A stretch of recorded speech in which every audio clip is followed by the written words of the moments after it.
Hi friends, ரொம்ப நாளைக்கு அப்புறம் இன்னைக்கு நான் வீடியோ ஷேர் பண்ணுறேன். என்ன அப்படின்னா, ஆமா நண்பர்களே, இன்னைக்கு யாரை பார்க்க போகிறோம் அப்படின்னா, இந்த ஆடுகாலி குடும்பம் ஆடுகாலி குடும்பம்னு இருக்காங்க இல்லையா, அவங்கள பற்றி தான் நான் இந்த வீடியோவில் ஷேர் பண்ண போகிறேன். எனக்கு தெரிஞ்ச சில விஷயத்தை உங்களுக்கு நான் ஷேர் பண்ண போகிறேன். பிடிச்சிருந்தா பாருங்கள், பிடிக்கலன்னா தள்ளி விட்டு போங்க. அதுக்காக பேட் கமெண்ட் பண்ணாதீங்க.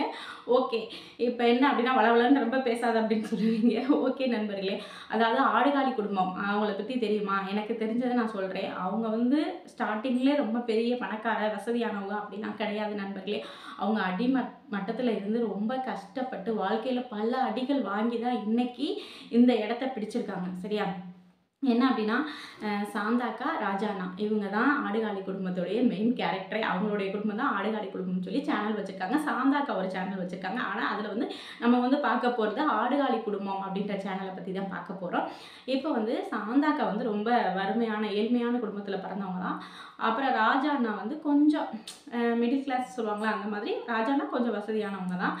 இப்போ சாந்தாக்கா ராஜாண்ணா வீடு ஒரு கம்பெனி வச்சுருக்காங்க. அதாவது ஒரு இது கயிறு பின்னுவோம் இல்லையா, அந்த தொழிற்சாலை வச்சுருக்காங்க. அதில் கொஞ்சம் பேர் ஒரு 50-100 பேர் வேலை பார்க்குறாங்க. அதில் நம்ம டாஸ்க்கு பெரிய கேரக்டரே யார் அப்படின்னா, நம்ம சாந்தாக்காவும் அவங்களுடைய கம்பெனியில் வேலை பார்க்குறாங்க. சாந்தாக்காவுக்கு ஒரு 16 வயசு இருக்கும். ராஜா அண்ணனுக்கு ஒரு 17-18 வயசுக்குள்ளே தான் இருக்கும். ராஜா அண்ணா படிச்சுட்டு இருக்காரு. எங்கே அப்படின்னா, தஞ்சாவூரில் டிப்ளமோ படிச்சுட்டு இருக்காரு. சாந்தாக்கா நம்ம ராஜா அண்ணனுடைய ஃபேக்ட்ரியில், அதாவது எங்கே வச்சுருக்காங்க கயிறு திரிக்கிறதுக்கு அப்படின்னாவே, எங்கள் ஊர் பக்கத்தில் தான் சிங்கமுனரி அப்படின்னு ஒரு ஊர்.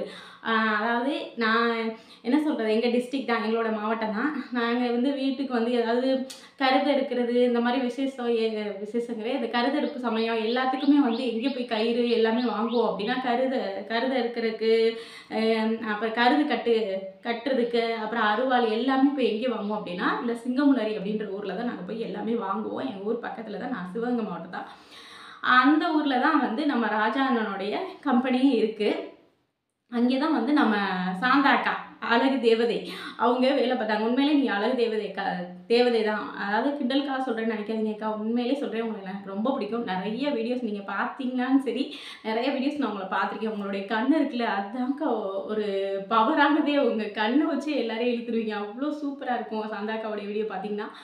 சாந்தாக்கா ஒரு நல்ல கேரக்டர்.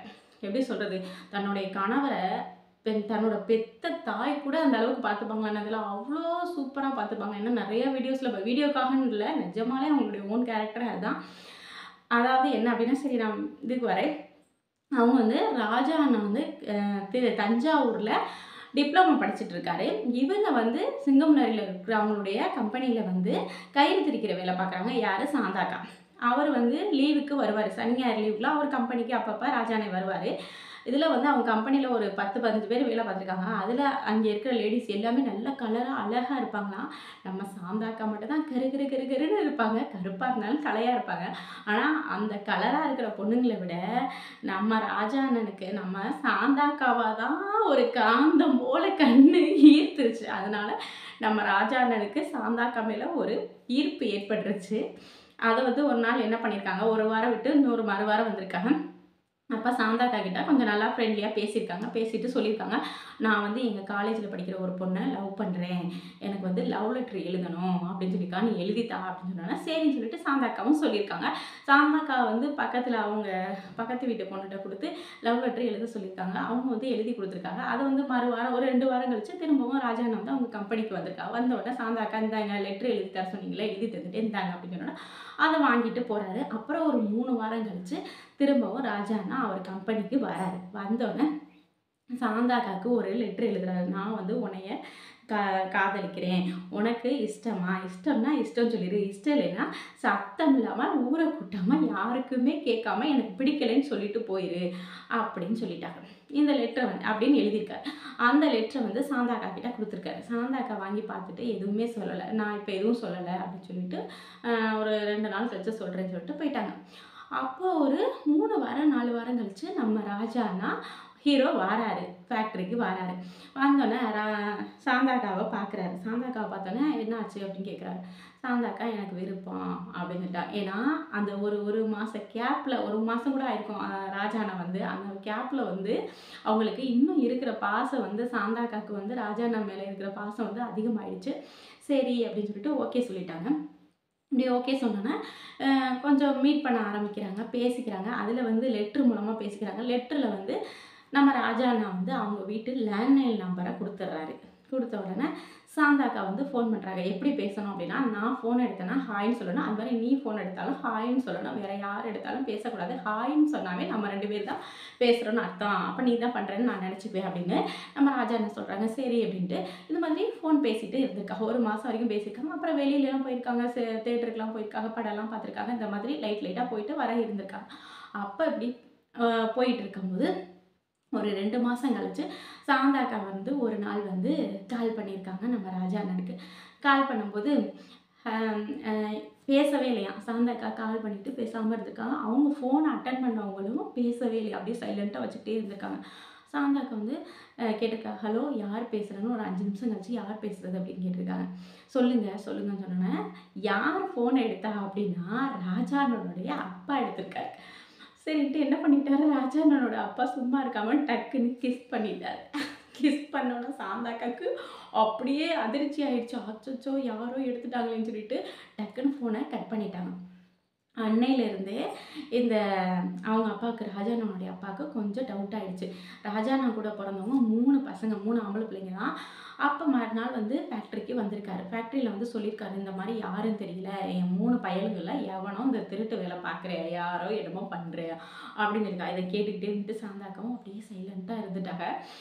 அப்போ வந்து ஒரு நாள் வந்து என்னாச்சு அப்படின்னா, நம்ம ராஜா அண்ணனுடைய சித்தப்பா பையனை கூட்டிகிட்டு போயிருக்காங்க. சித்தப்பா பையன், அப்புறம் நம்ம சாந்தாக்கா, அவங்களோட வேலை பார்க்குற கம்பெனியில் வேலை பார்க்குற ஒரு ஃப்ரெண்டு, அவங்கள சாந்தாக்கா கூட்டிகிட்டு வந்துடுறாங்க. இவங்க வந்து சித்தப்பா பையனை கூட்டிகிட்டு போயிருக்காங்க ராஜா அண்ணா. எல்லோரும் 4 பேர் சேர்ந்து தேட்டருக்கு போயிட்டாங்க. படம் பார்த்துட்டு வந்திருக்காங்க. இதை வந்து கண்டுபிடிச்சிட்டாங்க. ராஜா அண்ணனுடைய அப்பா நோட் பண்ணிகிட்டே இருந்திருக்காங்க. அந்த 1 மாதம் அந்த காலில் இருந்தே நோட் பண்ணிக்கிட்டே இருந்திருக்காங்க. சரின்னு சொல்லிட்டு யார் என்னன்னு பார்க்கும்போது இவங்க சித்தப்பா பையனை கண்டுபிடிச்சிட்டாங்க. சரின்ட்டு அவன்கிட்ட போய் யாருடா எங்கேடா போனீங்க, அண்ணன் கூட எங்கே போனாங்க, நாங்கள் எங்கேயும் போகல, சும்மா தான் போனோம் தேட்டருக்கு. யார் யார் போனீங்க அப்படின்னு கேட்கும்போது சொல்லவே மாட்டேன்டானா அந்த பையன். சொல்லாமல் இருக்கவும் சப்புன்னு ஓங்கி ஒரு அறை விட்டுட்டாங்க. அரைஞ்ச உடனே பயந்துக்கிட்டு அவங்க சித்தப்பா பையன், இல்லை ராஜா அண்ணா நான் போனோம், அப்புறம் சாந்தாக்கா நம்ம கம்பெனியில் வேலை பார்க்குற சாந்தாக்கா அவங்க ஃப்ரெண்டு எல்லாரும் தான் போனோம் அப்படின்னு சொல்லியிருக்காங்க. சரின்ட்டு கண்டுபிடிச்சிட்டாரு. விறுவிறுன்னு வந்தார். மறுநாள் வந்து சாந்தாக்காவை கூப்பிட்டு கண்டிச்சுட்டு ஒரு அடிலாம் போடலை, கண்டிச்சுட்டு நீ இனிமேல் இந்த கம்பெனிக்கு வேலைக்கு வேணாம் நீ போ அப்படின்னு சொல்லிட்டாங்க. மனசு ஒரே கஷ்டமாயிடுச்சு சாந்தாக்காவுக்கு. சாந்தாக்கா அதோடய வெக்ஸ் ஆகாமல் பக்கத்தில் அவங்க கம்பெனிக்கு பக்கத்தில் இருக்க இன்னொரு கயிறு தைக்கிற கம்பெனியில் வந்து எர்த்து கம்பெனியில் வந்து வேலைக்கு சேர்ந்துட்டாங்க. சேர்ந்து அங்கே வேலை பார்த்துட்டு இருக்கா. அது யாரோட கம்பெனி அப்படின்னா நம்ம ராஜா அண்ணனுடைய பெரியப்பாவுடைய கம்பெனி தான் அது. அங்கேயும் போய் விடுவாரா, நம்ம ராஜா அண்ணனுடைய அப்பா அங்கே போயிட்டார். போயிட்டு இந்த மாதிரி என் பையனுக்கும் இவங்களுக்கும் இந்த சாந்தான்ற பிள்ளைக்கும் கொஞ்சம் இதாக இருக்குது, அதனால் இந்த பிள்ளைங்க வேலை பார்க்கக்கூடாது, எப்போ சொல்லிடுங்க அப்படின்னா அவங்களும் போ சொல்லிடுறாங்க. இது இருந்தாலும் மனசு தளரல நம்ம சாந்தாக்கா. ஏன்னா கஷ்டப்படுறவங்க இல்லையா. இங்கேருந்து கயிறுலாம் தயாரித்து இன்னொரு கம்பெனிக்கு அனுப்புவாங்க. அங்கே போய் வேலைக்கு சேர்ந்துட்டாங்க இந்த சாந்தாக்கா. அங்கே இப்படி போக வர இருக்கையில் அப்புறம் வந்து என்ன ஆயிடுச்சு அப்படின்னா அங்கேயே கொஞ்ச நாள் வேலை பார்த்தாங்க. அப்புறம் வந்து ரிலீவ் ஆகி போயிட்டாங்க. அப்போ வந்து ரொம்ப கஷ்டப்பட்டுட்டு இருந்தாங்க. அவங்க அம்மாவை யாரோ இறந்துட்டாங்க, சரியாக தெரியல. அவங்க அம்மாவை யாரோ சாந்தாக்காவோடது இறந்துட்டாங்க. அம்மா தான் நினைக்கிறேன் இறந்துட்டாங்க. அப்போ வந்து என்ன பண்ணிட்டாங்க அப்படின்னா சாந்தாக்கா வந்து ரொம்ப கஷ்டப்பட்டுட்டு இருக்கும்போது அவங்களுக்கு தெரிஞ்சவங்க தஞ்சாவூர் இருந்திருக்காங்க. சாரி, அவங்க அம்மா இறக்கல, சாரி தெரியாமல் சொல்லிட்டேன். சாந்தாக்காவுடைய மேட்ரு தெரிஞ்சு அவங்க வீட்டில் வந்து மேரேஜ், சாந்தாக்கா தெரியாமல் சொல்லிட்டே மன்னிச்சுக்கோங்க, அவங்க மேரேஜ் பண்ணுறதுக்கு எல்லாம் பண்ணிட்டாங்க. இந்த இதை வந்து சாந்தாக்கா லெட்ரு மூலமாக எழுதி ராஜாண்ணன்கிட்ட சொல்கிறாங்க. இல்லை நான் வந்து பண்ணிக்க முடியாது, இப்போ எங்கள் குடும்பமும் ரொம்ப இதில் இருக்குது, ஏன்னா எங்கள் அப்பா வந்து மனசு தளர்ந்துருவார், அதனால் நான் இப்போ பண்ணிக்க முடியாது, வேண்டாம் அப்படின்னு சொல்லிட்டாங்க. சாந்தாக்காவில் என்ன பண்ணுறதுனே தெரியல. கல்யாணமும் ஆயிடுச்சு சாந்தாக்காவுக்கு. ஆனால் அவங்க வாழவே இல்லை. அவங்களுக்கு ஏன்னா மனசு ஃபுல்லாக ராஜா அண்ணா தான் இருக்காரு. என்ன பண்ணுறதுனே தெரியலை. என்ன பண்ணிட்டாங்க, ஒரு மாதத்துலேயே சாந்தாக்கா வந்து வந்துட்டாங்க. எனக்கு அந்த வாழ்க்கையே பிடிக்கலன்னு ஓடி வந்துட்டாங்க வீட்டுக்கு, அவங்க அம்மா வீட்டுக்கு. அங்கேயும் இருக்கக்கூடாதுன்னு சொன்னோன்னா எல்லாரும் டார்ச்சர் கொடுத்தோன்னே என்ன பண்ணிட்டாங்க, மடத்தில் போய் ஒரு ட்ரஸ்ட்டு மாதிரி அங்கே போய் யாருக்குமே தெரியாமல் தங்க ஆரம்பிச்சிட்டாங்க. அங்கே இருந்த ஒரு அக்கா வந்து பாத்திர வியாபாரம் பார்க்குறவங்க தஞ்சாவூர். நான் கூட்டிகிட்டு போய் வச்சுக்கிறேன் அப்படின்னு சொல்லிட்டு, இல்லை மடத்துக்கு வந்து ஒரு நாள் வந்து உங்களை பார்க்க ஒருத்தர் வந்திருக்காங்க அப்படின்னு சொன்னோன்னே, சாந்தா அக்கா போய் வேகமாக பார்க்க ஆரம்பிச்சிருக்கா. அவங்க மனசெல்லாம் வந்து ராஜாண்ணன் தான் வந்துட்டாரோ அப்படின்னு சொல்லிட்டு வேகமாக ஓடி போய் பார்த்துருக்காங்க. பார்த்தா அவங்க கல்யாணம் பண்ணாங்கல்ல, அந்த சொந்தத்துலேருந்து அவங்க ஹஸ்பண்ட் வீட்டிலேருந்து வா ஏன் இங்கே வந்து இருக்கிறேன்னு சொல்லி வந்து வாழு அப்படின்னு சொல்லியிருக்காங்க. நான் வரவே மாட்டேன்னு சொல்லிட்டு பிடிவாதமாக இருந்துட்டாங்க. அப்போ வந்து அவங்களுக்கு தெரிஞ்சவங்க யாரு சாந்தாக்காக்கு தெரிஞ்ச பாத்திர வியாபாரம் பண்ணுறாங்க தஞ்சாவூரில். அவங்க நான் உன்னை கூட்டி போய் வச்சுக்கிறேன் வாமான்னு சொல்லி அந்த லேடி கூப்பிட்டோன்னா அங்கே போயிட்டாங்க. அங்கே போய் கொஞ்ச நாள் இருந்திருக்காங்க. பாத்திர வியாபாரம் பார்த்துருக்காங்க.